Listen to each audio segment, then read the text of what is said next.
back before the All-Star game. Well, I can't even. I believe this thing is deeper than we all think. I was there in attendance.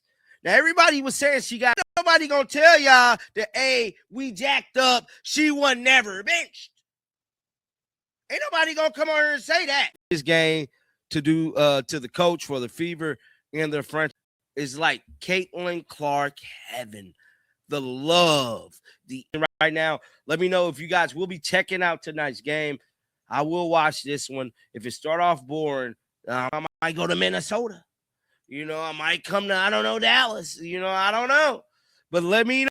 Caitlin Clark and Aja Wilson both out on the same night, and the timing alone has this whole fan base spiraling, because there's already a boycott movement brewing among Clark fans, and it didn't start today, it started with Stephanie White. This isn't some random coincidence people are inventing out of thin air either. Fans have been vocal for weeks that they don't trust how this front office is handling their franchise player, and every new absence just pours gasoline on that fire. 13th. We're about, I don't know, let's say 10 days away. Well, not even 10. Past that, we're about 8 days away from that date coming back around. In the month of June of 2025, Caitlin Clark was dealing with a groin injury. Now this year's a back injury. Now, I'm here to play devil's advocate. What if, this is just John Liquidator theory, what if Caitlin Clark time really is up with the Indiana Fever? What if trades is possible? Clark got insulted by the whole officiating conversation all season, and now she's straight up injured. And yeah, this is eerily similar to last year's collapse. The pattern people are pointing to isn't paranoia, it's just pattern recognition. Insult, injury, absence, repeat. When you've watched this exact cycle play out once already, you don't need a conspiracy theory to be worried it's happening again. And we all think. It ain't no secret that Caitlin Clark feel the type of way about the Indiana Fever. Now, it's her job to speak nice about them. It's her job to say the right things in front of the camera. But no one knows what goes on behind the scenes. I can promise you that.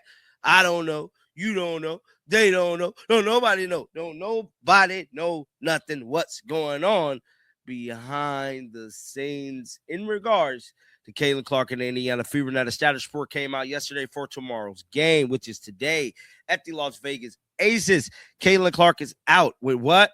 We're basically sitting right at the 1-year anniversary of Clark's final game from the 2025 season, and that timing is not lost on anybody paying attention. So let's play devil's advocate here for a second. Is it possible her time with Indiana is genuinely running thin?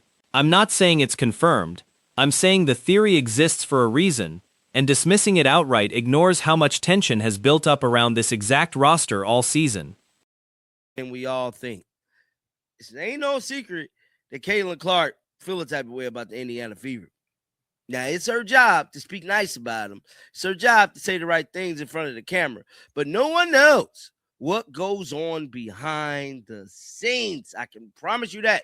I don't know. You don't know. They don't know. No, nobody know. Don't nobody know nothing what's going on behind the scenes in regards to Caitlin Clark and the Indiana Fever. Now, the status report came out yesterday for tomorrow's game, which is today at the Las Vegas Aces. Caitlin Clark is out with what? Here's the wilder theory going around. What if a trade's already been quietly worked out? Or what if Clark has essentially decided if the league won't protect her from these hits, she's just going to sit some of these out the way she did last season? I actually think this take doesn't hold up against what Clark herself has said publicly. She's talked about targeting a return during Indiana's upcoming road trip and said she's feeling a lot better, which is a very different tone than someone who's checked out. But I get why fans are grasping for an explanation after everything this season's already put them through. You will never understand the loyalty and pride and backbone of this Midwest state. We will forever be standing and have our owl was back. You will see in every sport out there. One thing I can say, when I went to Iowa, it was a different vibe from when I went to Indy. Iowa is like Caitlin Clark heaven. The love, the energy in the arena at Carver, in the community in Iowa was just on a whole nother level. And then there's the litmus test everybody's watching for. If Clark plays in the All-Star game, that tells you she's finishing the season out. If she sits that one too, get ready, because that's the real signal. I don't love turning an All-Star appearance into a referendum on her entire future with this team, but I understand why fans have landed on it as the one data point they can actually track. What's up, everybody? I'm back with another one. If you guys have not heard the news, I'm here to tell you, Caitlin Clark will not be playing today. Neither will A'ja Wilson. Now, with that being said, a lot has been surfacing online in regards to the Caitlin Clark fan base. Now, nobody actually knows what's happening behind the scenes with Clark and this organization, and that's exactly the problem. She has to say the right things in front of the cameras, but none of us are in that locker room. That gap between the public performance and the private reality is where every single one of these theories is being born. And until the Fever get more transparent, that vacuum is just going to keep filling up with speculation. Not to toot my own horn, but last time Caitlin Clark played a basketball game, I was there in attendance. Now, everybody was saying she got benched. Everybody was saying Caitlin was benched. Ain't nobody want to listen to John Liquidator. I told y'all. I went back, looked at the footage, looked at the film. Caitlin Clark was late coming out the tunnel. Caitlin Clark went back to the game, back to the locker room 2 times during that game. The second time she did not return. I knew then she was hurt. She was hurt. She was hella hurt. Now, ain't nobody gonna tell y'all that, hey, we jacked up. She wasn't there. Now here's where I have to say I told you so. Everybody clowned this bench conspiracy talk last time out, but go back and watch the film. Clark went to the tunnel twice during that game, and the second time she never came back. That's not a benching, that's an injury, and the fact that nobody from this organization has corrected the record on that tells you they're either sloppy with communication or they just don't feel like they owe fans an explanation. Either way, it's not a good look. Tell us more about her back. Is it chronic or due to an injury? Back problems are not minor issues. Definitely not. Miss seeing her play. Definitely miss seeing her play. Somebody said, all I wanted this year was to watch Caitlin Clark play basketball. I guess it was too much to ask for. I don't believe it was too much to ask for. I believe Stephanie White kind of, like, when you think about everything that has transpired started this season till now, if Stephanie White might have challenged some of those calls early on, Stephanie White might have, I don't know, pitched an argument to the refs, maybe people would have lightened it up on Caitlin. Fans in the comments are begging for actual clarity. Is this back injury chronic, or is it just this one incident? Because those are two very different conversations. And honestly, all I wanted this year was to watch Caitlin Clark play basketball. Pretty much sums up the exhaustion in this fan base right now. That's not an unreasonable ask, and the fact that it feels like too much to ask for says a lot about how this season's actually gone. Last season. See, everybody's not looking at it like this.